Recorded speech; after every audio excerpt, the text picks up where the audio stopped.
Subscribe to our YouTube channel and press the bell icon for the latest updates.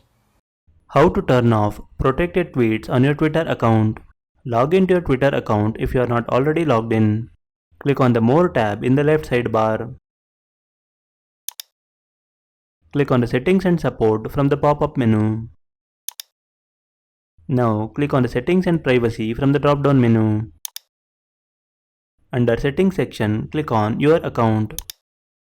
Your account settings page will open. Click on Account Information. Now click on the Protected Tweets field. Click on the checkbox next to Protected Tweets to turn it off. That's it. Protected Tweets is turned off on your Twitter account. This is how you can turn off protected tweets on your Twitter account. Thank you for watching.